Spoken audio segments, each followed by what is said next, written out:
Pernah kepikiran nggak, Sis, apa yang sebenarnya terjadi di balik semua drama pemilu?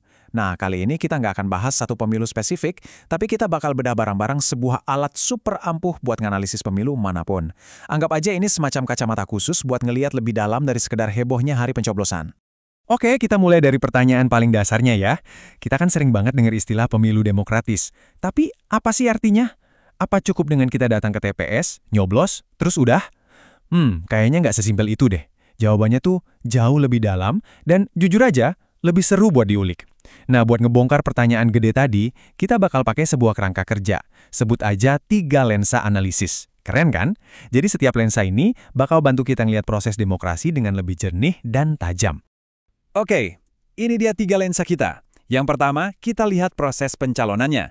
Kedua, kita intip kampanye pemilunya. Dan yang ketiga, ini yang paling dasar, fondasi hak-hak politiknya. Setiap bagian ini bakal ngasih kita pemahaman baru. Yuk, kita mulai dari yang pertama dulu. Lensa pertama kita ya, proses pencalonan. Kenapa ini penting banget? Soalnya demokrasi itu mulainya jauh sebelum kita pegang surat suara. Siapa aja yang namanya boleh ada di kertas suara itu, nah itu gerbang pertamanya. Bisa dibilang ini ujian paling awal buat nentuin sistemnya beneran terbuka atau cuma kelihatannya aja. Jadi pencalonan yang demokratis itu kayak gimana sih? Nah, ini standarnya. Prosesnya itu harus adil, aturan mainnya sama buat semua orang. Harus transparan, jadi nggak ada yang main di belakang layar. Dan yang paling penting, harus bisa diakses. Maksudnya, panggungnya itu terbuka buat siapa aja yang emang berkualitas, bukan cuma buat orang yang punya koneksi atau duit banyak. Nah, buat ngeceknya, kita bisa pakai pertanyaan-pertanyaan ini nih. Coba deh tanyain, prosesnya beneran terbuka buat semua orang, apa ada yang ngebatasin? Aturannya jelas dan berlaku sama rata nggak? Terus, apa duit dan kekuasaan jadi tembok penghalang yang nggak bisa ditembus? Dan yang terakhir, siapa sih sebenarnya yang punya kuasa buat mutusin, kamu boleh maju, kamu nggak? Jawaban dari pertanyaan-pertanyaan ini, wah, bisa ngebuka banyak hal. Oke, lanjut ya. Dari siapa yang boleh nyalon, sekarang kita pindah ke lensa kedua, kampanye pemilu. Nah, setelah nama-nama kandidatnya ada, gimana caranya mereka ngenalin ide-ide mereka ke kita, para pemilih? Disinilah lensa kedua kita mulai bekerja. Intinya gini, kampanye yang sehat itu kayak pasar ide. Di satu sisi, semua kandidat punya panggung yang adil buat jualan gagasan. Di sisi lain, kita sebagai pemilih bebas buat dapat info dari mana aja, nggak cuma dari satu sumber. Tujuannya, ya supaya kita bisa milih berdasarkan informasi yang lengkap, bukan karena ikut-ikutan. Yuk, kita pakai ini sebagai checklist. Coba cek deh, lapangannya rata nggak buat semua kandidat? Semua punya kesempatan yang sama buat nyampein pesannya ke kita. Terus, medianya gimana? Bebas dan adil. Dan yang nggak kalah penting, kita sebagai pemilih dilindungi nggak dari hoax dan intimidasi?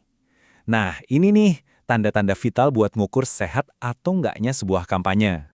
Sekarang kita sampai ke bagian terakhir. Dan ini bukan cuma lensa biasa.